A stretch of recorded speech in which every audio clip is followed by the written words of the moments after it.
네, 16번 문제 이 신청들이 좀 들어와서 16번 문제 100병상 이상 300병상 이하의 종합병원에 반드시 개설되어야 하는 진료 과목이 아닌 것을 고르시오라고 해놨는데요. 법조문을 한번 확인해 볼게요.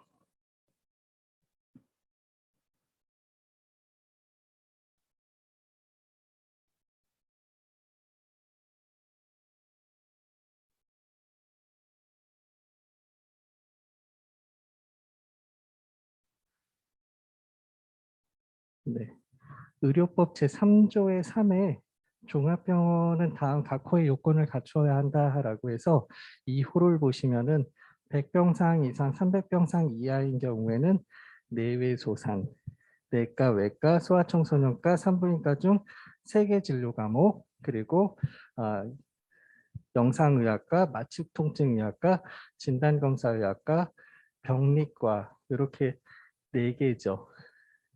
넷인데 앞에 3개에 뒤에 4개.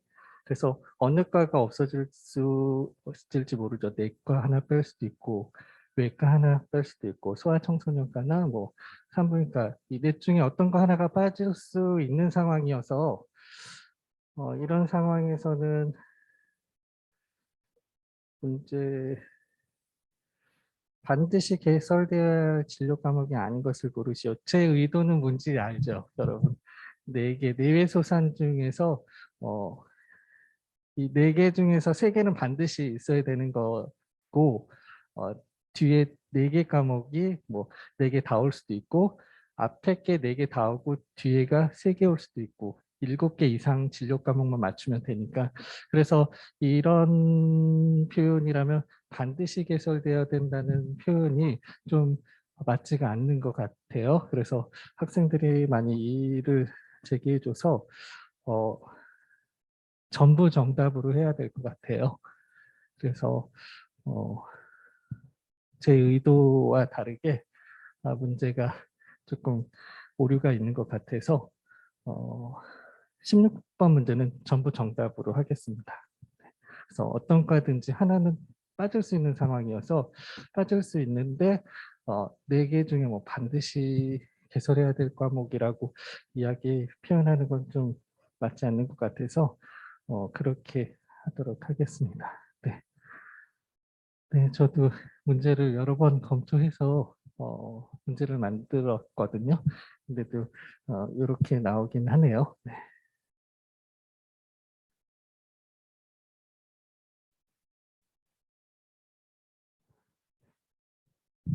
오늘 좀 화면이 좀 잘 안 보여도 네, 그렇지 않아도 조그맣게 나와서 좀 그런가요? 좀 앞에 나가라고 하던데 이럴 때는 네, 또 뒤로 가면은 좀 화면이 그래서 좀 뿌옇게는 나오네요 오늘.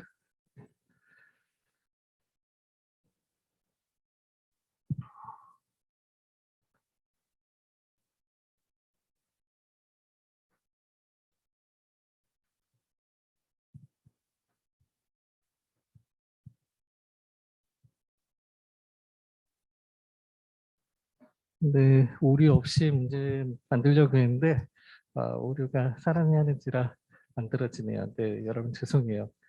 그것 때문에 막 시간 막 많이 잡아먹고 그런 건 아니었죠. 고민 많이 했어요. 미안합니다. 네. 오늘은 258페이지 10단원 의료보험법에 대해서 공부하도록 하겠습니다.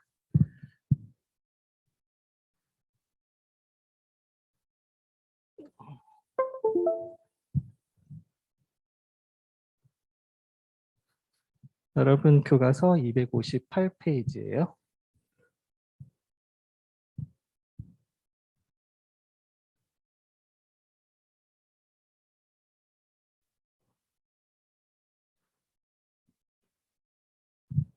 네, 오늘 의료보험법 목차를 보시면 로마자 1번의 기초이론 그리고 국민건강 로마자 2번 국민건강보험법의 기본 체계 로마자 3번 국민건강보험의 정책 수립과 평가 로마자 4번이 행정구제예요. 전체 페이지 숫자를 보면 16장이에요. 32페이지로 되어 있는데 로마자 2번에 해당하는 내용이 13장이에요. 그래서 대부분의 내용은 로마자 2번이 중요하다는 거 아시겠죠? 그래서 이번 시간에는 이제 기초 이론을 공부하고 순서대로 쭉 나가기는 할게요. 기초 이론, 의료보험제도의 의의라든지 의료보험제도의 모델에 대해서 보도록 하겠습니다. 여러분 중점이 어디에 있는지는 알겠죠? 로마자 2번이 아주 중요한 사항이에요. 의료보험제도의 의의를 보시면 의료보험이라는 것은 질병의 치료와 예방 및 건강에 관리에 드는 비용의 부담을 분산시키는 제도가 의료보험 제도예요. 그래서 개인적 차원에서 준비하는 보험과 사회적 차원에서 준비하는 보험이 있죠. 그래서 개인적 차원에서 민간보험들 들고 있죠. 저도 들고 있거든요. 뭐 기본적으로 암보험, 실비보험 이렇게는 가지고 있는 것 같아요. 그리고 사회적 차원에서는 우리 전 국민 의료보험 제도이기 때문에 건강보험 가입되어 있죠. 그래서 매달 의료보험료 내요. 그래서 저 같은 경우에 이제 시간 강사 이제 전업이어서 네, 지역 가입자로 되어 있어요. 왜 직장 가입자로 안 되냐? 제가 공단 가서 한번 찾아간 적이 있거든요. 시간 강사 직장 가입자 되려면 한 대학에서 15시간 이상 주당 15시간 이상을 근무해야 된대요. 근데 그럴 수가 없죠. 어, 로스쿨 같은 경우에도 교수님 한 분당 3과목 9학점 이상 강의할 수 없거든요. 그래서 고대나 전국에 25개 법학전문대학원이 있는데 3과목 이상 강의를 하게 되면은 법학전문대학원 평가에서 마이너스 점수예요. 그래서 그거 절대 넘지 말게끔 하는 게 교수님들 그 주의사항이에요. 그런 것 같이 저도 가톨릭 대학교 전임 교수님들 이제 강의 보니까 3과목 이상들 안 하시더라고요. 그래서 2과목을 대체적으로 하시고 그리고 한 과목이 뭐 무슨 진로 관련된 그런 과목이더라고요. 여러 교수님이 한 과목을 같이 하시더라고요. 그거 포함해서 3과목이지 그 전임 교원도 3과목인데 시간 강사가 어떻게 15시간 뭐 할 수가 없죠. 네. 그리고 원래 2과목 6학점이 기본이고 그거보다 더 하려고 하면 학과장 사인이 있어야 돼요. 그럴 경우에 8학점에서 9학점까지 가능한데 그래서 저도 지역 가입자예요. 그래서 직장 가입자는 될 수가 없고 그래서 우리가 민간 차원에서 보험 일반 사보험이라고 하죠. 그거 하고 이제 사회적 차원에서 사회보험, 건강보험이 가입이 되어 있어요. 그래서 건강보험제도에 대해서 이제 258페이지에 나와 있는데 건강보험 제도라는 것은 의료보험의 사회보험의 형태를 띠는 경우에는 의료 공공성이 강화되고 의료재의 분배에서 형평성이 높아진다. 그리고 우리나라 국민건강보험법은 사회보장적 의료보험 체계를 구축하고 있으며 많은 경우 건강보험이라고 불리우고 있죠. 그래서 국민건강보험, 국민건강보험법, 국민건강보험공단이 보험자예요. 그래서 사보험들 뭐 현대해상이나 뭐 삼성화재 뭐 이렇게 회사들이 있죠. 그렇게 회사 있는 것 같이 국민건강보험공단이 보험사랑 같은 거예요. 우리 공공보험에 있어서는 네. 국민건강보험공단 이사장이 뭐 권한을 가지고 뭐 추진을 하고 있죠. 네. 그래서 우리나라는 양대 축으로 봤을 때 민간보험, 공공보험 했을 때 공공보험 쪽에 해당하는 보험 이름을 건강보험이라고 부르는 거예요. 우리나라 건강보험 제도의 좀 역사를 볼 필요가 있는데요. 1963년도에 의료보험법이 제정돼서요. 박정희 군부정권이죠. 그래서 5.16 군사 쿠데타 이후로 경제 성장은 많이 됐는데 부익부 빈익빈 현상이 많이 발생하게 됐어요. 그런 국민 감정을 좀 해소화시켜 보고자 의료보험 제도를 도입하게 된 거죠. 그래서 국민들에게 국가 의료보험을 실시한다라는 명목으로 했는데 이때는 임의가입 형태이기 때문에 지금과 같이 이런 뭐 보장 잘 내고 이런 시대는 아니었어요. 그러다가 이제 1977년도에 이제 직장 의료보험이 실시가 됐죠. 직장 의료보험이 실시됐는데 이때만 해도 500인 이상 사업장이 가입하게 돼 있어서 대기업 위주죠. 그리고 공무원, 교직원, 군인은 제외됐어요. 그리고 77년 12월 31일 날 공무원 및 사립학교 교직원 의료보험법이 제정이 돼서 투트랙으로 간 거예요. 일반 국민 상대로 한 의료보험법하고 공무원, 뭐 교직원, 뭐 군인 포함한 의료보험법 투트랙으로 가는 이런 보험법으로 운영이 되다가 1979년도에 직장의료보험이 300인 이상으로 좀 범위가 넓어지고 81년도에 이제 100인 이상 사업장까지 늘어났어요. 그러다가 이제 88년도에 직장의료보험이 엄청나게 확대 실시됐는데 5인 이상 사업장은 다 가입하게 돼 있어서 대부분의 많은 직장인들은 다 의료보험 혜택을 받을 수 있게 된 거죠.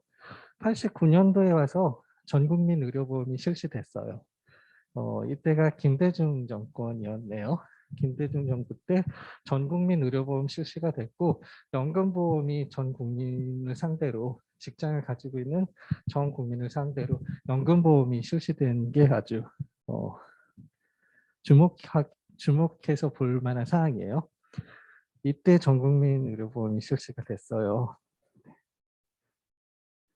그래서 97년도에 공무원 및 사립학교 교직원 의료보험법이 폐지되면서 이 의료보험법이 개정되면서 국민의료보험법이 새로 제정이 됐어요. 그러던 게 이제 1999년도에 의료보험법 개정됐던 거 하고 국민의료보험법을 통합해서 지금의 국민건강보험법이 제정이 됐고 2000년 이제 7월 1일 날 국민건강보험법이 시행이 됐어요. 그래서 의료보험이 하나로 통합되는 상황이 됐고 국민의료보험공단하고 직장의료보험조합이 139개였는데 이게 하나로 통합이 됐어요. 그래서 재정도 일원화된 것에 큰 의미가 있습니다. 그래서 지금은 국민건강보험공단에서 직장인이든 지역가입자든 다 하나로 통일돼서 관리를 하게 됐죠.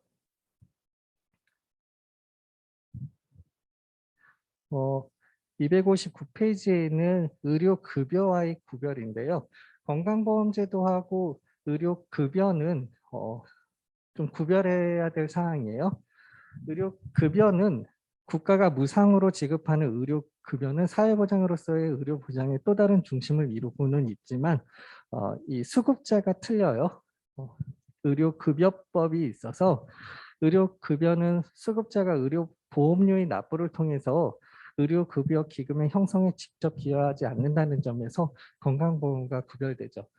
건강보험은 직장가입자든 지역가입자든 보험료를 납부를 해야 돼요. 근데 의료급여 대상자인 이 수급자는 돈 내시는 분들이 아니에요. 그럼 어떤 분들이 해당되는지 의료급여법 제3조에 수급권자가 나와 있어요. 1호가 국민기초생활보장법에 따른 의료급여 수급자. 국민기초생활수급자가 되면은 의료급여자가 바로 되는 거예요. 2호에 재해구호법에 따른 이재민. 제가 각 호에 밑줄 거놓은 거는 보건복지부 장관이 필요하다고 인정한 경우에만 인정되는 거예요. 그리고 3번 보니까 3호 의사상자 등 예우 및 지원에 관한 법률에 따라서 의료급여를 받는 사람이 또 의료급여 수급자예요. 그리고 4호 입양특례법에 따라서 국내에 입양된 18세 미만의 아동 수급권자가 됩니다. 그래서 아마 이러한 조치는 해외 입양을 많이 보내기 때문에 국내 입양을 좀 높이기 위해서 이런 18세 미만 아동에 한해서는 네, 의료급여 수급자로 해놓는 것 같고요. 5호 보니까는 5호 밑줄이 거져 있어요. 독립유공자 예우에 관한 법률, 국가유공자 등 예우 및 지원에 관한 법률 및 보훈 대상자 지원에 관한 법률에 적용을 받고 있는 사람과 그 가족인데 밑줄 그어져 있으니까 보건복지부 장관이 필요하다고 인정한 경우죠. 근데 5호 앞에 굵은 글씨로 해놨거든요. 그거는 보훈처장이 올려야 돼요. 이 사람은 의료급여 수급권자로 해야 된다라고 굵은 글씨로 된 거는 보훈처장이 이제 명단을 올리면 보건복지부 장관이 필요하다고 인정한 경우에 그 사람과 그 가족은 의료 수급권자가 될 수가 있고요. 6호도 굵은 글씨로 되어 있죠. 누가 제청을 해야 된다는 거예요. 무형문화재 보존 및 진흥에 관한 법률에 따라서 지정된 국가 무형문화재의 보유자, 문화재청장이 제청을 해서 보건복지부 장관이 의료급여자로 인정을 한 경우에 한해서 그 보유자와 그 가족도 의료수급권자가 돼요. 7호 보니까는 북한 이탈 주민의 보호 및 정착 지원에 관한 법률에 적용을 받는 사람과 그 가족이에요. 네, 이 사람도 보건복지부 장관이 필요하다고 인정한 경우에 의료급여 수급권자가 되고요. 8호 5.18 민주화운동 관련자 보상 등에 관한 법률에 따라서 보상금 등을 받은 사람과 그 가족, 네, 보건복지부 장관이 인정해야 되고 9호 보니까 노숙인 등의 복지 및 자립 지원에 관한 법률에 따른 노숙인들도 보건복지부 장관이 필요하다고 인정한 경우에는 의료급여 수급권자가 돼요. 10호에 이제 그 밖에 생활유지 능력이 없거나 생활이 어려운 사람으로서 대통령령으로 정해놓은 그런 사람들은 그 의료급여 수급권자가 되고 의료급여 수급권자가 되면 지정 병원들에 한해서는 진료비가 다 무료예요. 뭐 우리 의료기관들 이외에 뭐 그 지역명 들어간 데 있죠. 뭐 서울의료원, 뭐 경기의료원, 뭐 의정부의료원 이런 데들이 각 지역마다 있거든요. 이런 데에 한해서는 다 무료예요. 그 독립유공자 후손이라든지 뭐 유공자 종류가 굉장히 많거든요. 그래서 독립유공자, 참전유공자 뭐 이런 유공자들은 다 사용하실 수 있고 보훈처 같은 경우에는 참전유공자는 이제 보훈병원이 무료예요. 그리고 배우자는 뭐 50% 이런 뭐 적용 퍼센테이지는 있지만 거의 본인에 한해서는 다 보훈병원이라든지 뭐 그 지역 의료원은 다 무료로 이용하실 수 있어서 네, 그것만 해도 굉장히 큰 혜택을 받으실 수 있는 것 같아요. 거의 약값도 무료거든요. 네. 그래서 의료보험제도의 모델을 보시면 자유주의 모델 아니면 사회주의 모델 이렇게 둘로 나뉘어져 있어요. 그래서 자유주의 모델은 의료제의 생산과 분배 모두를 개인의 자율에 맡기는 그런 형태가 자유주의 모델이고 자유의료시장 정책을 펼치는 그런 대표적인 국가는 미국이죠. 이렇게 하다 보니까 미국의 의료비, 병원 진료비가 엄청 비싸요. 막 맹장 수술 하나 받는데도 막 2천만 원이래요. 그리고 돈이 없으면 거의 죽는 시스템이에요. 그래서 한번 큰 병 걸리면은 거의 bankruptcy 되는 그런 상황이어서 저도 그걸 모르고 신혼여행 갈 때 의료보험 이거 보험 가입 안 하고 여행자 보험 안 하고 갔거든요. 와, 큰일 날 뻔했어요. 여행자 보험 반드시 가입하고 가야 되고 미국에서 교통사고라도 나면은 굉장히 엄청 비용이 나올 수 있거든요. 저희 어머님도 이제 미국에 여행 중에 저희 어머님 가끔 이제 질병은 아니신데 가슴이 이렇게 막 찌르는 것 같은 그런 통증이 오시는 경우가 있거든요. 어, 저도 가끔 그래요. 똑바로 누웠을 때 그런 경우에 이제 초음파 검사했는데 아무 이상은 없다고 하더라고요. 근데 그럴 때 이제 물을 마시고 좀 진정을 하면 되거든요. 근데 어머님 물을 못 드신 거예요, 기내에서. 그래가지고 응급 상황이 발생해서 비행기가 이미 외국 항공사죠. 푸시백 했는데 환자 발생하면 이륙했다가도 내려야 되거든요. 이륙했었으면은 항공기 유류 다 버리고 착륙을 해야 돼요. 근데 그 정도까지는 아니셨고 푸시백 하셨다가 이제 다시 게이트로 와서 어머니만 내리고 미국의 그 엄청 큰 앰뷸런스 같은 그런 차 있죠. 그거 타고 이제 병원 오셔서 각종 어디가 아픈지 모르시니까 진료를 다 받으셨는데 몇백만 원 나오죠. 네, 그래요. 그냥 진료만 질병이 있으셨던 게 아니고 이제 진료만 했는데도 꽤 많은 돈이 나와서 미국 여행 갈 때 맞아. 여행자분 센 걸로 들었어야지 생각이 딱 들었거든요. 그래서 여러분 혹시나 신혼여행 가시면 미국으로 가시면 아주 센 거 드셔야 돼요. 그 대한항공 여승무원들이 가장 선호하는 1위 그 신혼여행지가 어딘지 알아요? 여러분 아직 관심 없구나. 그 하와이예요, 하와이. 그래서 세계 되게 여러 나라에 좋은 데 되게 많은데 왜 하와이지? 라고 의문을 했었는데 신혼여행 하와이로 가보니까 이래서 좋아하는구나. 경치도 되게 좋지만 쇼핑이 되게 좋아요. 그래서 여승무원들이 가장 좋아하는 선호 1위 하와이구나. 2위는 어딘지 알아요? 체코프라. 네, 그렇대요. 그래서 자유주의 모델 하면은 미국이 제일 먼저 떠오르긴 한데 자유 경쟁에 의하다 보니까 뭐 돈 있으면 엄청난 의료 서비스를 받을 수 있죠. 하지만 이제 돈이 없으면 기본적인 혜택도 기본적인 의료 서비스도 받을 수 없는 그런 상황이고 미국은 메디케어 서비스나 뭐 이런 게 있지만은 그 범주에 해당하지 않는 사람들은 의료비가 엄청나죠. 우리나라가 이거는 되게 잘 된 것 같아요. 건강보험제도. 국민건강보험공단의 이제 재정적인 부분만 좀 수정 보완이 되면은 우리나라 아주 저는 만족해요. 네. 여러분 별로예요? 안 만족해요? 병원을 많이 안 다닐 것 같아요. 여러분 아직 젊어서 병원 갈 일이 없어서. 네. 자유주의 모델 아니면 이제 사회주의 모델인데요.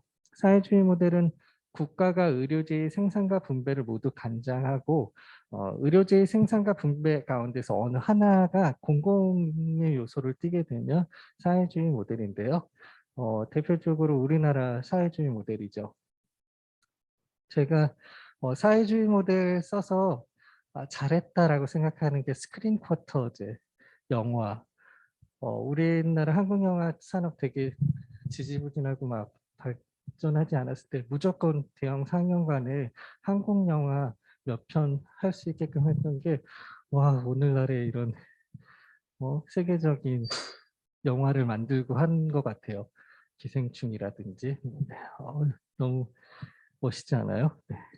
그런 것 같이 잘 만들었다라고 하는 게 우리나라 국민건강보험제도가 또 잘 만든 것 같아요.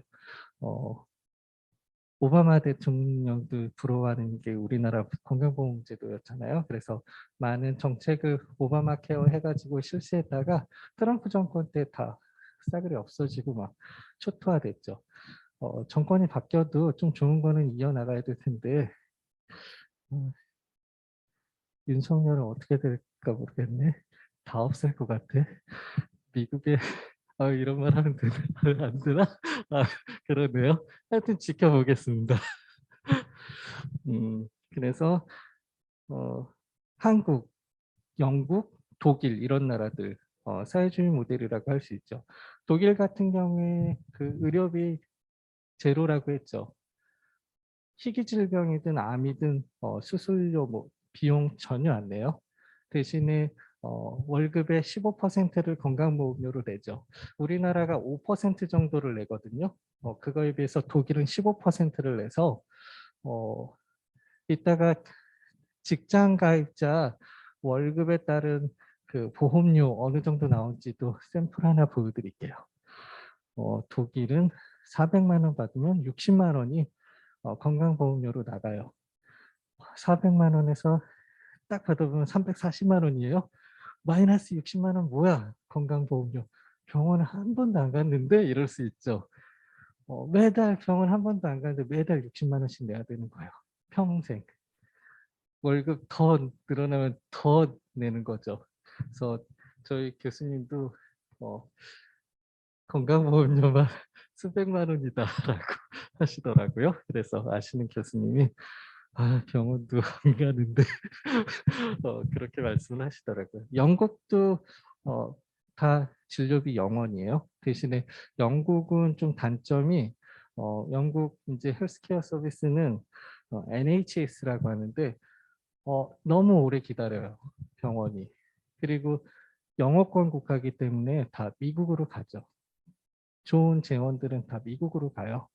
돈 많이 벌고 여기는 공공 의사 뭐 이런 개념이어서 그렇게까지 높은 수익을 많이 올리지 못하니까 영어 되고 뭐 미국 생활 편하니까 영국의 의사들은 다 미국으로 빠지는 그런 상황이 있어서 뭐 거의 출산하고 뭐 산후조리 해야 되는데 출산하고 나면 무조건 산후조리 못하고 나가야 되고 그리고 맹장 수술 아주 급한 수술인데도 오래 기다려야 되기 때문에 맹장은 또 복막력 터지면 생명 위독하잖아요. 그래서 공공의료원이 있지만은 민간 사병원들이 생기게 되거든요. 그래서 연구 오래 기다리는 그런 문제점이 있고 그런 거에 비해서 우리나라도 뭐 의료 체계가 뭐 요양기가 뭐 강제 지정제라든지 그리고 수가 같은 것들 다 1년에 한 번씩 국가가 관리하고 있거든요. 모는 얼마 받아라.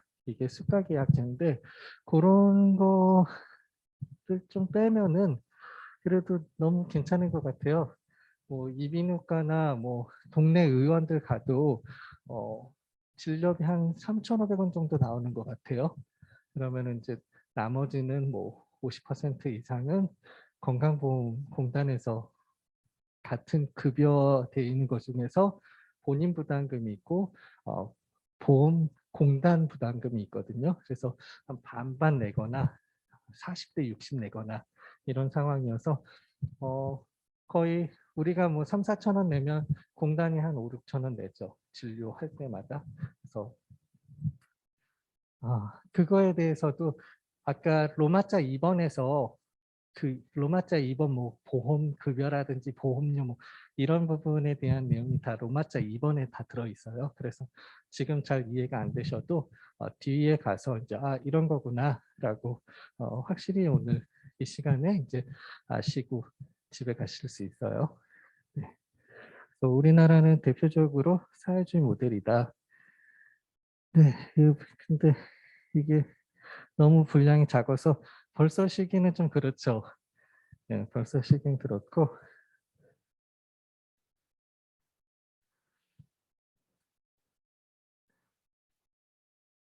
로마자 2번까지 진도를 쭉 나가 볼게요. 쭉 나가고 한 15분, 20분 쉬고 마지막 시간에는 임의 비급여에 대한 대법원 판결문이 있거든요. 그 사례를 하나 볼게요.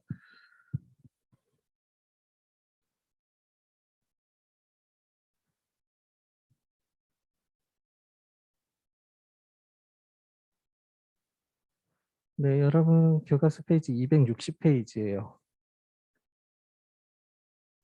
네, 로마자 2번에 좀 세부 목차들 내용을 보면은 1번에 이제 단일 보험자로서 국민건강보험공단 우리 보험사 생각하시면 된다고 했죠. 사보험일 경우에는 무슨 화재, 무슨 생명 뭐 이런 데가 보험사라고 보면 공공보험에서는 보험자로 되고요. 그 단일 보험자예요. 국민건강보험공단 하나로 통합됐다고 했죠. 그래서 보험자 단일로 운영이 되고 있고 피보험자는 전국민 의료보험이 실시돼서 전 국민이에요. 여기 내용을 좀 더 들여다보면은 뭐 직장가입자 따로 있고 지역가입자가 있고 그리고 가입자가 있고 그 가입자에 따라 있는 피부양자들이 있거든요. 그래서 그런 개념들도 어디까지 포함되는 건지 뭐 직계 존속이니 비속이니 이런 것도 다 확인을 할 거예요. 그리고 세 번째로는 건강보험료예요.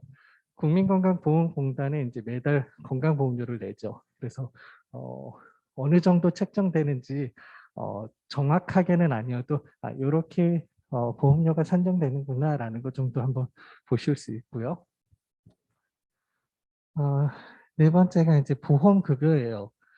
이제 이때 급여는 여러분이 좀 주의하실 게 돈 주고받는 그런 비용이 아니에요. 이때의 급여는 처치, 치료 이런 걸 얘기하는 거예요. 그래서 뒤에서 다시 한번 말씀드리니까요.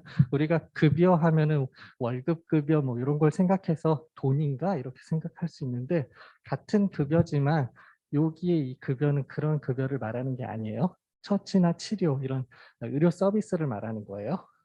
그리고 다섯 번째는 요양기간과 이제 요양급여 비용이에요. 네. 이 요양급여도 처치나 치료한 거에 대한 비용을 어떻게 분담하고 국민건강보험공단이 의료기관으로 요양기관이라는 게 병원 이런 데거든요. 이런 데로 이제 급여에도 본인 부담금이 있고 공단 부담금이 있다고 했죠. 이 공단 부담금을 이제 요양기관 병원에 이제 쏴주는 게 요양급여 비용이에요. 네. 그래서 이번 사항이 아주 중요해서 이거 공부하면은 뭐 끝난 거예요. 오늘 수업 이거 배우려고 의료보험법 공부하는 거고요. 국민건강보험정책 수립과 평가는 어, 건강 심평원 요거 어떻게 운영되는지 평가 기관이 심평원이거든요. 심평원 어떻게 운영되는지 그거 보는 거고 행정구제는 이의 신청 어느 기관에 하고 마지막에는 행정소송해라 이런 거거든요. 그래서 이걸 한 페이지밖에 안 돼요. 내용이. 그래서 그래도 한 번은 보고선 넘어갈게요.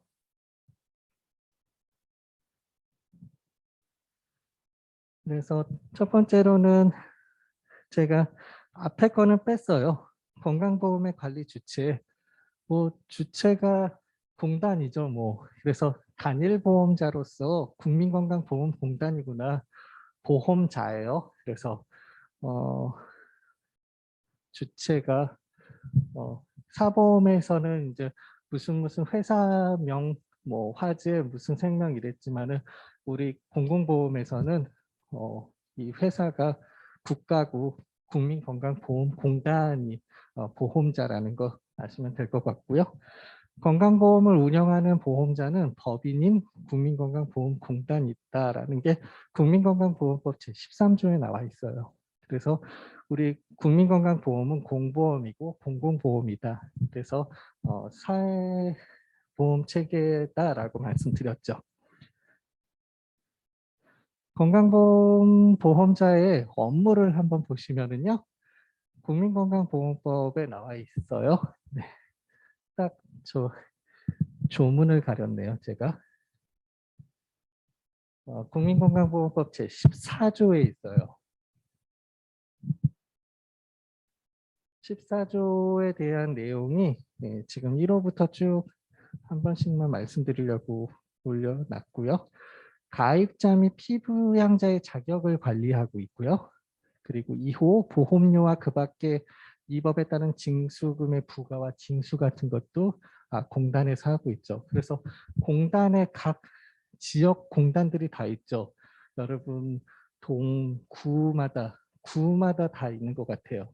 저도 이제 지역 가입자여서 보험료 직접 내로도 가기도 하고 막 학교에서 수업하다가 막 고대 쪽이면 또 고대 그 시장 가운데 있거든요. 거기 가기도 하고 또 서울여자간호대학교 서대문 쪽에 할 때는 또 학교 강의 마치고 또 오는 길에 또 내고 그랬거든요. 왜 직장 가입자 안 돼요? 하고 막 따지기도 하고 에이씨 멍청한 것들 이러고 나오기도 했어요. 말도 안 되잖아요. 시간 강사 주 15시간 하는 시간 강사가 어디 있어요. 법이 9시간 이상씩 못하게 돼 있는데 멍청한 것들이지. 그런 거는 막 뭐라고 해줘야 될 것 같아요.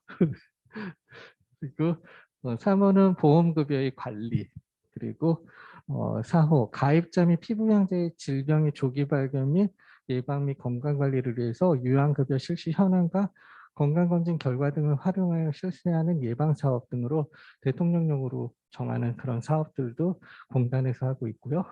5호가 이제 보험급여 비용의 지급 이런 것도 하고 있고요. 6호 자산의 관리 운영 및 증식 사업. 항상 보험급여가 이제 국가 예산보다 더 많이 써요. 그래서 연말 정도 하면은 항상 특별 예산안을 받아서 또 쓰고 있거든요. 공단이. 그래서 잘 운영은 되고 있는데 공단이 좀 그런 문제가 있거든요. 뭐 재산 낼 수 있는 그거에 따라서 이제 보험료가 산정이 되는데 재산이 많아도 이제 직장보험자의 피부양자로 들어가면은 그냥 돈 안 내요. 그러니까 이런 재정적인 그런 리스크 같은 것만 어떻게 수정할 수 있다면은 이 공단 운영에 굉장히 도움이 될 것 같아요. 그리고 7호가 의료시설의 운영, 8호가 건강보험에 관한 교육, 훈련 및 홍보, 9호 건강보험에 관한 조사 및 조사 연구 및 국제협력, 10호 이 법에서 공단의 업무로 정하고 있는 그런 사항들을 국민건강보험공단에서 하고 있어요. 네. 또 11호 국민연금법, 고용보험 및 산업재해 보상보험의 보험료 징수 등에 관한 법률, 임금채권보장법 및 성년피해 구제법에 따라서 위탁받은 그런 업무도 공단에서 하고 있고 그 밖에 이 법에 따른 다른 법령에 따라 위탁받은 업무라든지 13호 그 밖에 건강보험과 관련해서 보건복지부 장관이 필요하다고 인정한 그런 업무들을 공단에서 하고 있어요. 그래서 261페이지부터 262페이지에 관한 그런 내용들이죠. 그래서 단일보험자로서의 효율성 문제는 그냥 제가 뺐어요. 그냥 저는 그냥 단일보험자 국가에서 국민건강보험공단 하나로 운영하는 게 더 나은 것 같아요. 그 전에 직장가입하고 따로 막 분산되어 있을 때는 재정의 이원화 문제 때문에 또 그런 것도 문제가 있거든요. 그래서 지금 뭐 어떻게 됐든 하나로 운영되니까 더 낫지 않나 이런 생각이 있어서 그냥 뺐어요. 여러분도 한번 읽어보시고 이런 문제가 있을 수는 있겠구나. 각주 보시면서 한번 보시면 될 것 같아요. 각주 3번 내용이에요. 뭐 운영 인원에 있어서 더 적은 인원이 연봉 더 많이 받아간다. 뭐 이런 내용이에요. 네. 근데 이 계산 수치가 10년 차이가 나더라고요. 97년 자료하고 2007년 이 연봉 기준으로 하니까 10년 사이에 연봉이 또 늘어날 수도 있고 그런 부분은 또 말하지 않아서 좀 정확한 데이터는 아니지 않나 싶어서 좀 뺐어요. 그리고 피보험자로서의 전 국민이에요. 보험 혜택을 받는 사람이죠.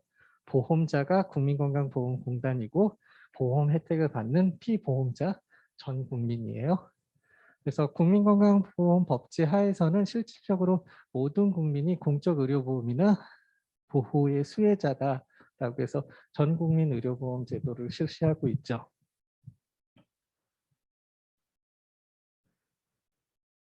그래서 적용 대상을 보면은 크게 피보험자는 가입자와 피부양자 이렇게 되어 있어요. 피부양자 개념을 먼저 한번 볼까요? 피부양자는 직장 가입자의 배우자 그리고 직계 존속, 배우자의 직계 존속이에요. 여러분 직계 존비속 다 알죠? 제가 법 처음 공부했을 때 이게 뭐야? 저희 때 다 한자였거든요. 한자도 못 읽겠는데 직계 존속 비속 직계 존속이 뭐야? 되게 쉬운 건데 이 직계 존속이 뭐예요? 부모님이잖아요. 직계. 그 가계도를 그렸을 때 위아래로 되는 게 직계예요. 그리고 옆으로가 반계고. 네, 그래서 사촌 이런 사람들은 반계죠. 네. 그래서 한자 너무 어려웠던 그 생각이 나서 그리고 직계 비속 그리고 직계 비속의 배우자. 그러니까 아들이면 며느리까지도 피부양자 할 수 있다는 거죠. 딸이면 사위까지도 피부양자로 올릴 수 있다는 거예요. 그리고 배우자의 직계 존속. 장인 장모님, 여자분이 이제 직장 가입자시면은 시부모님들도 다 피부양자를 올릴 수 있다는 거예요. 그리고 형제자매, 형제자매까지도 올릴 수 있는 거예요. 피부양자. 그래서 적용 대상을 보면 가입자가 이제 가입을 하고 그 밑에 이제 피부양자가 있는 거죠. 그리고 가입자의 종류를 보면 직장 가입자와 지역 가입자로 구분되어 있어요. 그래서 직장이 있으신 분들은 다 직장 가입자, 내가 50% 내고 회사에서 50% 내주죠. 그리고 크게는 가입자의 종류에 따라서 지역 직장 가입자와 지역 가입자로 되어 있는데요. 직장 가입자는 근로자, 사용자, 공무원, 교직원 이런 사람들이 이제 직장 가입자로 들어갈 수 있고요. 지역 가입자는 위에서 본 직장 가입자와 그 피부양자를 제외한 사람은 다 지역 가입자죠. 그래서 누가 부모님 직장 있으시면 직장 가입자로 되어 있고 이런 분들은 그쪽으로 피부양자 돼 있기 때문에 지역 가입자로 가입할 수가 없죠. 그런 사람이 아닌 직장 가입자 아닌 사람들 이런 사람들이나 피부양자를 제외한 사람들이 다 지역 가입자로 들어가게 돼 있어요. 다음에 이제 건강보험료예요. 264페이지에 이제 건강보험료인데요. 저는 이걸 빨간 글씨로 해놨네요. 개념이라 그런 것 같아요. 맨날 사법시험 준비할 때 개념에서는 제가 빨간색 형광펜을 쓰고 판례는 파란색을 쓰고 막 이런 게 있어서 빨간색으로 해놨네요. 건강보험료는 국민건강보험 가입자가 보험자인 국민건강보험공단에 지불하는 보험료예요. 그래서 매달 지역가입자 고지서 나오거든요. 그러면 건강보험료 이렇게 되어 있어요. 그리고 국민건강보험 이렇게 표지에서 딱 열어보면 건강보험료 얼마 막 계산 막 복잡하게 해가지고 결론은 얼마다 이렇게 딱 나와 있어요. 그래서 가입자의 경제적 능력을 기준으로 산정을 하되 보험료와 보험급여 사이에 등가성은 존재하지 않아요. 그래서 제가 그 기준을 보니까 제일 의료보험 건강보험료 많이 내는 사람이 100만 원, 700 얼마더라고요. 700만 원, 706만 원인가 그러더라고요. 그리고 제일 이제 아래로 내시는 분이 19,000원이더라고요. 어마어마한 차이죠. 19,000원이냐? 700만 원이냐? 그렇지만은 이 보험료와 보험급여 사이에 등가성이 존재하지 않는다는 게 얼마를 내든지 간에 보험 혜택은 똑같다는 말이에요.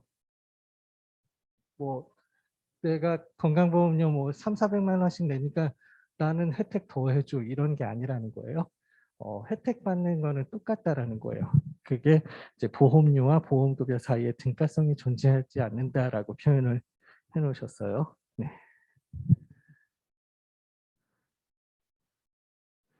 보험료의 산정을 보면은 네. 제가 요걸 먼저 보여드릴게요.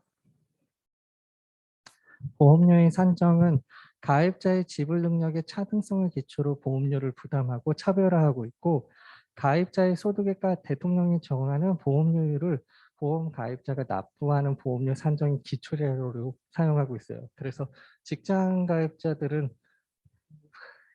투명무라고 하잖아요. 직장 가입자들 얼마 수입인지 다 만천하에 공개되어 있잖아요. 네. 그래서 가입자의 소득액에 따라서 보험료가 이제 차등되는데 직장 가입자 샘플을 하나 볼게요. 급여가 월 210만 원 정도 받으시는 분인데 건강보험료 한 11만 원 정도대 내네요. 네. 회사에서 50% 내주니까 11만 얼마는 회사에서 내는 거죠. 네. 대충 이 정도 금액이고 지역 가입자 한번 볼게요. 지역 가입자는 매달 이런 게 와요. 그래서 소득, 재산, 자동차, 자동차 비싼 외제차면은 점수가 더 늘어나죠. 그걸 곱하기 이거 세 개를 다 합한 거에 곱하기 205.3 해가지고 건강보험료 얼마다라고 나오는 거죠. 그리고 그거에 따라서 장기보험료도 보험료가 높아지면은 장기보험료도 높아져요. 근데 한 10분의 1 수준이죠. 막 저기 한 7만 원대면은 한 저 장기보 요양보험료는 한 1,000 얼마대예요. 네. 그래서 그렇게 부담은 아니지만 이거 총 납부할 금액하고 장기 요양보험료 토탈한 금액이 여기 나오죠. 그래서 오른쪽 맨 밑에가 최종 납부해야 하셔야 될 금액이에요. 그래서 저거는 매달 나오죠. 그래서 직장가입자, 지역가입자 요금 이렇게 되는구나 하는 내용들이 265페이지부터 267페이지까지 나와 있고 267페이지 보시면은 직장가입자 보수 월액 보험료는 근로자가 50% 내고 사업주가 50% 낸다. 그리고 공무원도 가입자가 50% 내고 국가지방자치단체가 반 내주는 그런 형태고 사립학교 교직원만 가입자 본인이 50% 내고 사립학교에서 이제 30% 내고 국가에서 20% 내주는 그런 형태예요. 네. 지역가입자 같은 경우에는 가입자가 속한 세대의 지역가입자 전원이 연대해서 부담한다고 하는데 아빠나 엄마가 내죠. 네. 초등학교 다니는 애들한테 내라고 하겠어요? 치사하게? 그런데요. 어제 치킨은 우리 아이가 사기는 했지만 보험료 너 내라 하면 저희 애가 이제 초등학교 2학년인데 용돈 한 달에 10,000원씩 주거든요. 매달 1일 날 10,000원. 보험료 내라고 하면은 n분의 1 하자고 하면은 내 용돈 모자라는데 이렇게 되는 거죠. 근데 연대해서 부담하라고 하대요. 그래요. 그래서 이 보험급여 쪽이 조금 여러분 잘 보셔야 될 것 같아요. 이때 말하는 급여는 돈이 아니어서 급여 하면은 뭐 급여 생활자 이러면은 월급 이렇게 생각하기가 쉬운데 그게 아니어서 여러분 좀 주의해서 보시면 될 것 같아요. 보험급여란 건강보험에 적용을 받는 가입자 및 피부 형태의 질병, 부상에 대한 예방, 진단, 치료, 재활과 출산, 사망 및 건강보험 증진에 대해서 법령이 정하는 바에 의해서 보험자인 공단이 각종 형태로 보험 가입자에게 실시하는 의료 서비스를 말하는 게 보험급여예요. 그래서 뭐 돈이 아니라 의료 서비스, 이때 급여는 의료 서비스를 얘기하는 거예요. 그래서 보험급여는 크게 요양급여하고 비급여 이렇게 나뉘어져 있거든요. 그래서 여러분 이 그림은 좀 잘 보셨을 것 같아요. 앞에 잘 보여요? 보여요? 병원 가서 진료비용수증 드려요 하면은 종합병원 보험용으로 제출할 거예요 라고 하면 다 이걸로 끊어주거든요. 네? 저한테 그런 거예요? 네, 아니에요? 네네네. 그래서 급여, 비급여 이렇게 있죠. 급여에서도 본인 부담금이 있고 공단 부담금이 있어요. 이때 공단은 이제 국민건강보험공단이에요. 네, 그래서 본인 부담금 보니까 10만 1,511원 딱 50대 50으로 나눴네요. 본인이 50% 내고 공단이 50% 내고 이게 개실염이거든요. 개실염 걸렸을 때인데 여기 막 옆구리 막 아파서 막 쓰러져요. 쓰러져. 그래서 비급여 항목 13만 원이 있어서 검사료가 13만 원이었네요. 그래서 이 급여는 무엇이고 비급여는 뭐고 여기에 나와 있지 않는 또 임의 비급여라는 게 있어서 그런 건 또 어떤 건지 여러분하고 한번 보도록 할게요. 그래서 토탈 비용은 본인이 낸 건 23만 3천 원이네요. 이게 아마 초음파 CT도 찍었을 거예요. CT도 찍어서 저 CT 금액이 비급여 13만 원으로 들어간 것 같네요. 네. 그래서 다시 앞으로 와서 요양급여예요.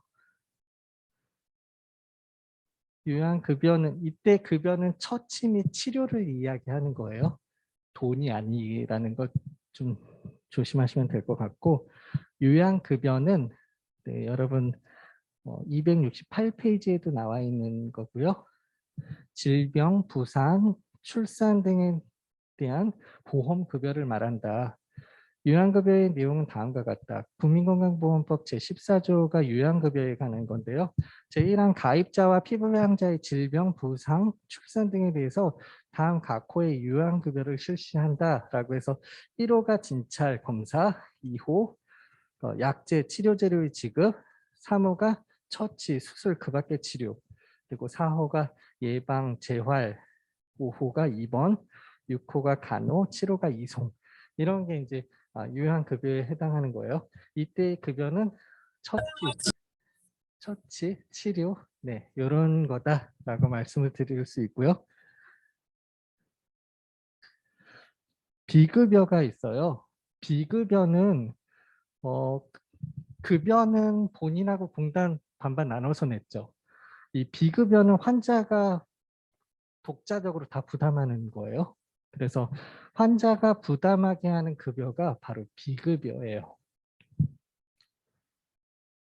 비급여의 이때 급여도 처치나 치료죠. 국민건강보험 요양급여의 기준에 관한 규칙 제9조 1항에 보면 비급여 대상이 쭉 열거되어 있어요. 여러분 이 요양급여의 기준에 관한 규칙 이거를 이제 법제처 들어가셔서 쭉 보시면은 여기 제9조 1항에 별표 2가 나와 있거든요. 별표 2를 저는 보기 편하게 이렇게 따로 출력을 했는데 이게 한 A4로 한 5페이지 정도 돼요. 비급여 항목들은 어떤 거다라는 거 다 비급여도 올라와 있거든요. 여러분은 출력 안 해도 되는 이유가 271페이지부터 272, 273페이지의 각주 내용들이 다 이 비급여 내용들이에요. 그런데 이제 저는 이제 보기 편하게 이제 강의를 해야 되니까 따로 출력을 해온 거고요.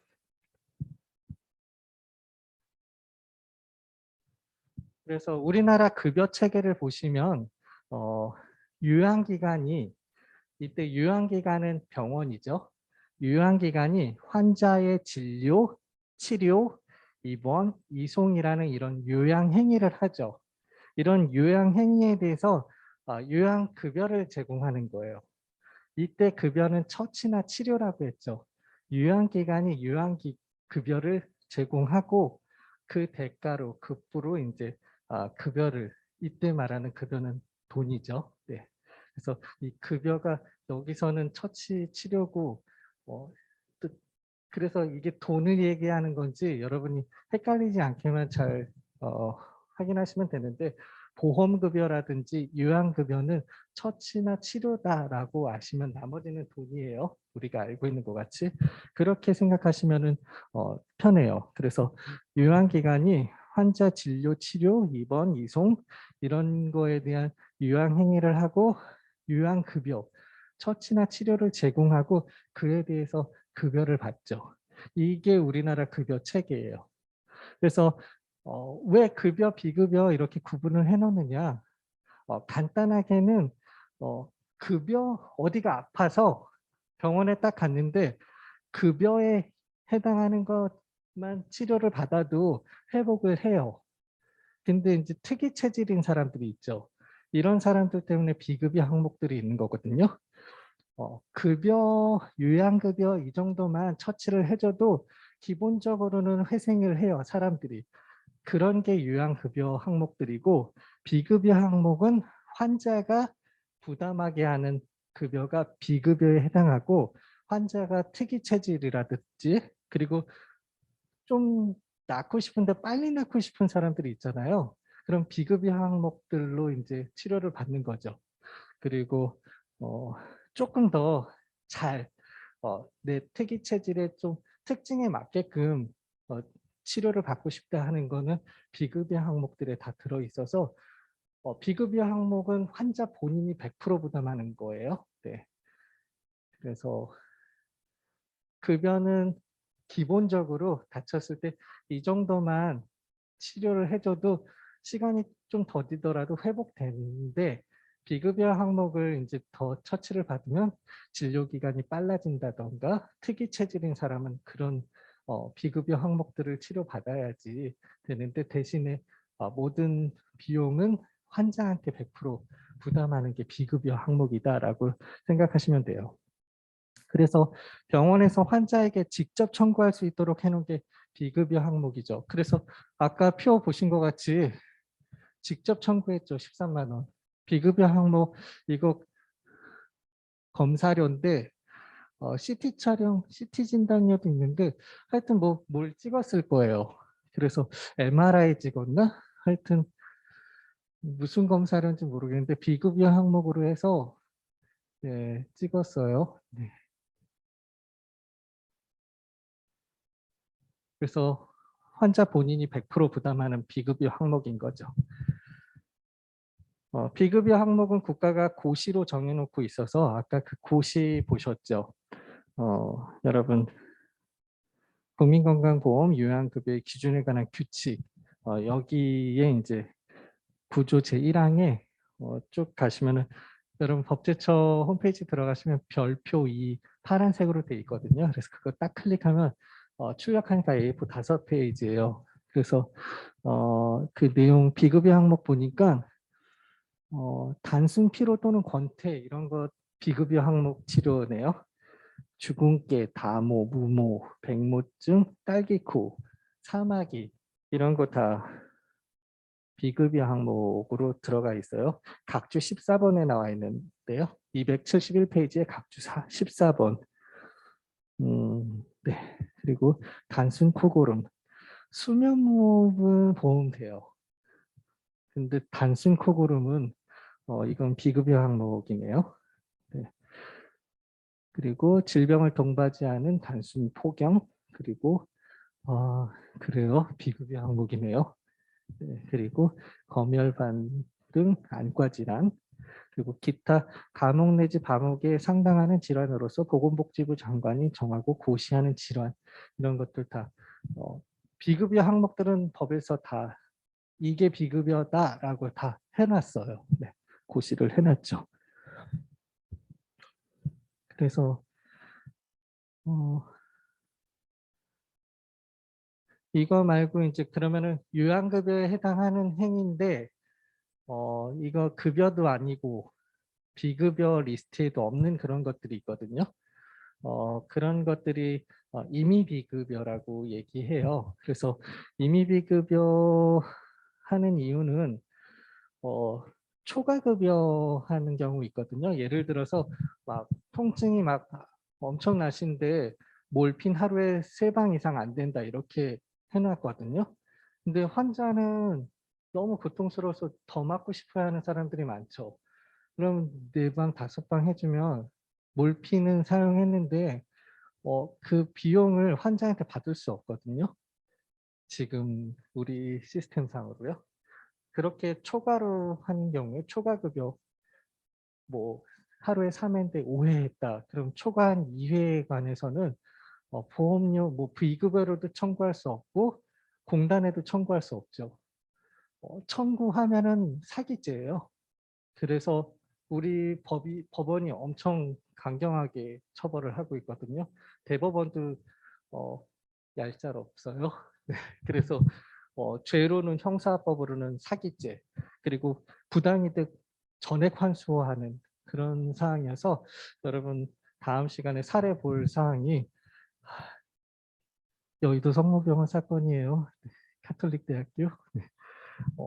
임의급여에 해당한다라고 해서 19억 뭐 8천만 원인가를 공단에 다시 환수하라는 그런 케이스인데 그래서 어떻게 제가 임의비급여 판결 어떤 거를 소개를 할까 막 원래 이 국민건강보험법 관련돼서는 뭐 간호대학 학생들이나 이런 학생들은 3주차 수업 분량이에요. 그래서 굉장히 많은 수업 자료 중에서 여러분한테 어떤 게 좋을까 했는데 카톨릭 대학교 케이스가 있네 해서 그걸 딱 했으니까 다음 시간에 우리 한번 어떤 케이스인지 한번 보도록 할게요. 그래서 형사처벌로는 사기죄고 그렇게 부당하게 환자한테 비용을 청구했다고 하면은 부당이득으로 환수해야 되고 영업정지도 때리거든요. 뭐 여러분 말씀드렸다시피 의사, 뭐 의원이나 병원들이 영업정지 뭐 3개월에서 6개월 받으면 파산해야 돼요. 네. 회생 절차 들어가야 돼요. 영업정지 처분 안 되려면은 어마어마한 과징금을 물리죠. 네, 그래요. 그래서 법원이 그거에 대해서는 봐주지 않아요. 근데 이제 그거에 대해서 그렇게 해오던 법원 판결을 1심 법원이 아주 용감하게 임의비급을 인정해야 된다라는 그런 판결이에요. 그래서 원고 승소, 일부 승소한 그런 판결이어서 여러분 어떤 내용인지 보고 싶죠? 네네. 조금 이따가 볼게요.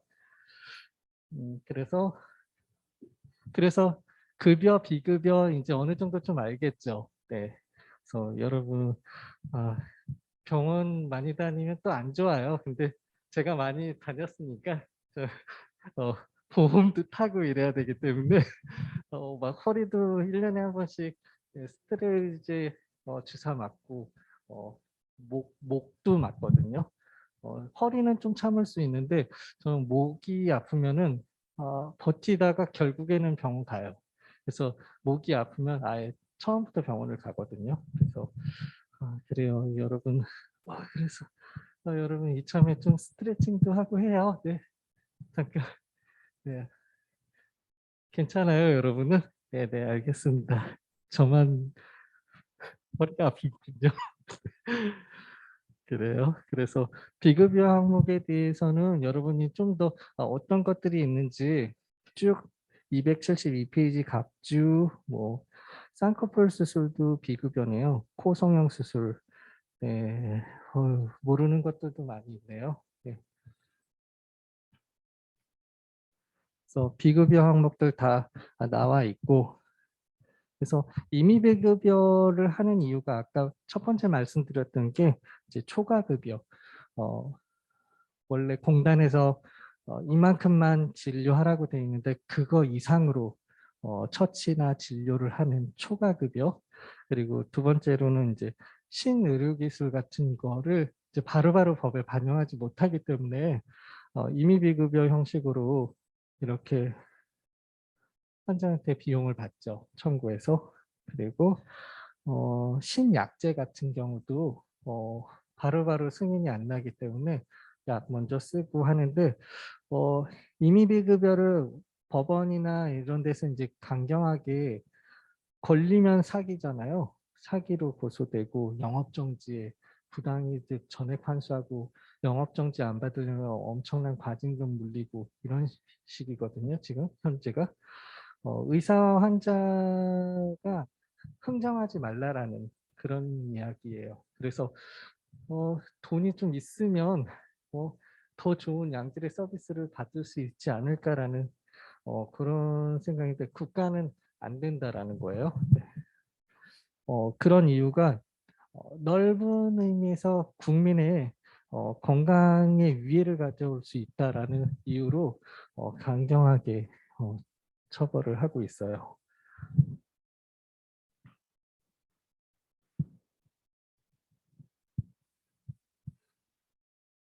그래서 임의비급여에 대해서 다시 한번 이제 말씀을 드리면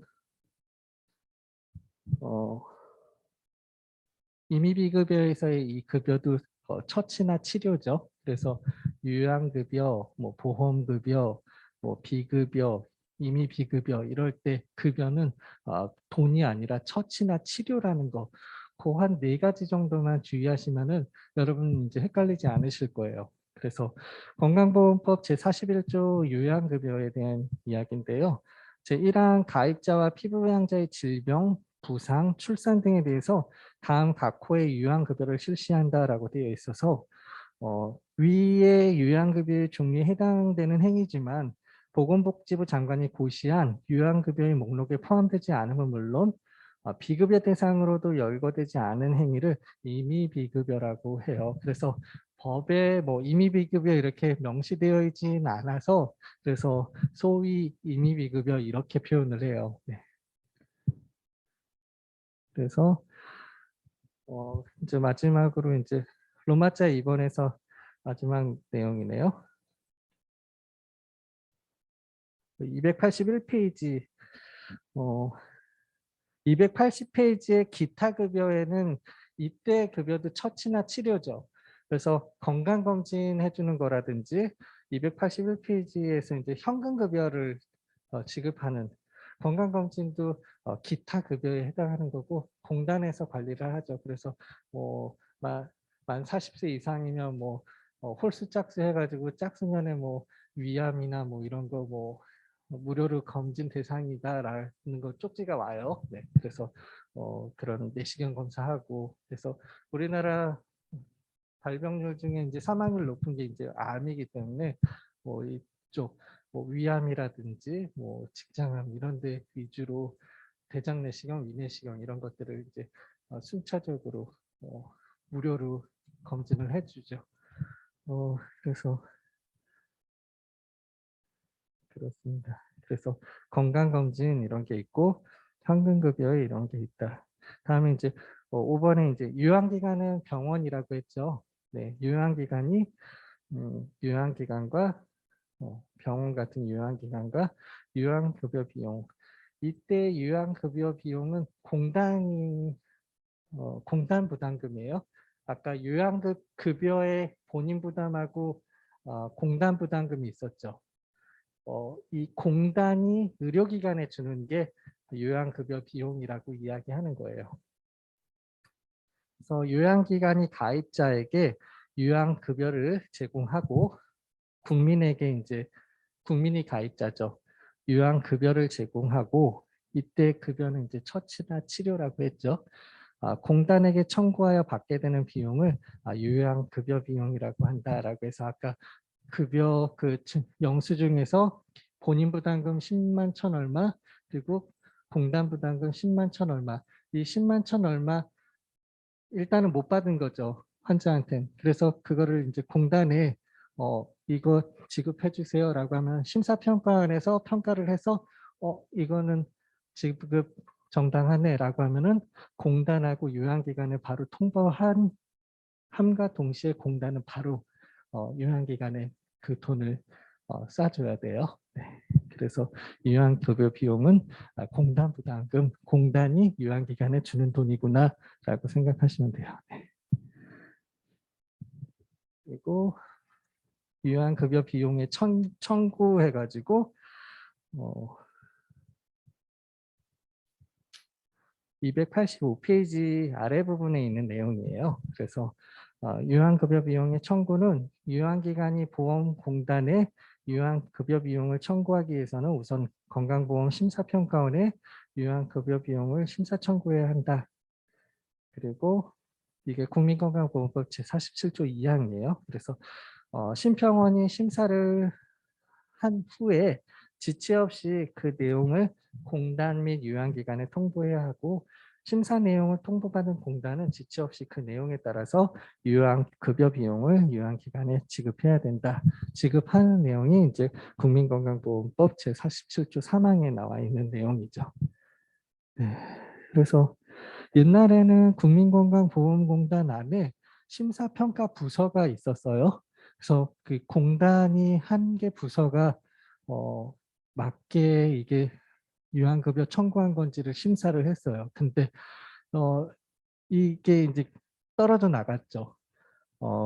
건강보험 심사평가원이 평가원으로 떨어져 나가면서 한 개 부서였던 게 이제 원으로 하나 승격해서 나갔는데 이 건강보험 심사평가원 원장님들이 역대 보건복지부 차관들이 이제 정년퇴임하고 심평원장으로 가시는 거예요. 보건복지부 차관이면 장관만 대통령이 임명하지 말단부터 차관까지 차관이 끝이죠. 올라갈 수 있는 끝이거든요. 보건복지부 장관은 대통령이 임명하니까 내가 임명하고 싶어서 하는 게 아니죠. 기존의 보건복지부 사람을 보건복지부 장관으로 대통령이 임명할 수도 있지만 그냥 엉뚱한 사람 또 할 수도 있으니까 일반에서 최고로 올라갈 수 있는 게 보건복지부 차관이에요. 그래서 30년 이상씩 다 근무하시는 분이죠. 나왔다 하더라도 여전히 보건복지부에 지대한 영향을 끼치는 분들이시죠. 차관까지 지내신 분이어서 이런 분들이 심평원장 앉아 있으니까 어떻게 보면 국민건강보험공단 이사장보다 더 높아요. 보건복지부 공무원들이 쩔쩔매죠. 심평원장님한테. 원래 20, 30년간 모시던 분이기 때문에. 그래서 심사평가원이 엄청 승격이 된 거예요. 그래서 여기 계신 분들이 의사들, 병원들 진료 제대로 한 건지 과잉 진료한 거 아닌지 평가하게 됐죠. 처음에는 되게 반발이 많았거든요. 심평원 직원분들이 간호사 출신 분들이 되게 많이 요직으로 갔어요. 처음에. 그러다 보니까 의사들 간호사 선생님 간호사 내가 의료행위한 거에 대해서 너네가 뭔데 평가를 해? 이런 반발이 많았어요. 근데 이제 저희 선배님도 간호사 출신 이제 심평원에 좀 높은 자리에 있다가 이제 정년 퇴임하셨는데 그런 거 아니다. 우리는 심평원 직원으로서 있는 거지 간호사로 있는 거 아니다. 이런 식으로 우리가 너희들 평가에도 문제가 되지 않는다. 뭐 처음에 트러블이 좀 많이 있었던 것 같기는 해요. 네. 근데 요즘엔 그런 트러블 이제 없거든요. 그래서 네, 이제 조금 쉬어도 될 것 같아요. 지금 18분이니까 지금 변환하는데 15분 이상 걸리니까 35분까지는 쉬어야 될 것 같아요. 35분에 다시 2교시 시작하면서 그때 다시 출석 체크하겠습니다.